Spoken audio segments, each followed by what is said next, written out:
Hello everyone, आप लोग कैसे हैं? आशा करता हूँ आप लोग ठीक होंगे।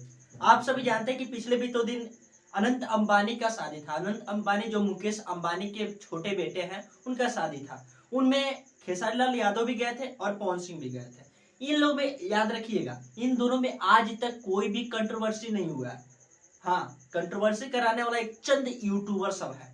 ये छोटा सब क्या कर रहा है? अभी पवन खेसारी में दोनों में कोई कुछ नहीं बोला है कि कौन बारा कौन बारा, ठीक है। और ये लोग जो चंद यूट्यूबर है वो जाकर क्या बोल रहे हैं कि पवन सिंह गए थे केवल नाचने के लिए, उनको खास सेलिब्रिटी का मतलब का पद नहीं मिला। और ऐसे पवन सिंह की भी बात हो रही है, क्योंकि पवन सिंह उस समारोह में ना सिर्फ शामिल हुए बल्कि उन्होंने स्टेज पर अपनी परफॉर्मेंस से अंबानी परिवार समेत तमाम बॉलीवुड स्टार्स, क्रिकेटर्स को अपने गाने पर नाचने पर मजबूर कर दिया। वायरल हो रहे वीडियो में पवन सिंह लॉलीपॉप गाना गाते नजर आ रहे हैं और इस गाने पर कई हस्तियां झूम बोल रहा है लोग खेसारी लाल यादव को कि खेसारी लाल यादव जो है, खेसारी लाल यादव ने मतलब क्या बिहार को और सुदृढ़ बना दिया।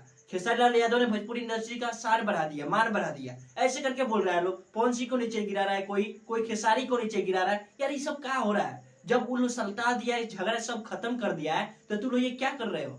ये सब करके क्या साबित करना चाहते हो? फिर से कंट्रोवर्सी करना है? हमें मालूम है कि उन लोग के कंट्रोवर्सी से आप लोग का रोटी सेकता है। यदि उन लोग कंट्रोवर्सी करेंगे तो आप लोग का घर चलेगा, हमें मालूम है। इसलिए आप लोग ऐसा कर रहे हैं। ऐसे ही क्या, वही इसी जोश में आकर वो भी लोग कुछ बोल देते हैं और कंट्रोवर्सी स्टार्ट हो जाता है। यार उनमें उन लोगों में थोड़ा सा भी गलती नहीं है, सब गलती है चंद यूट्यूबर में। यदि यूट्यूबर कुछ नहीं बोलेगा तो पवन खेसारी में आज तक ना झगड़ा हुआ था ना ही होगा।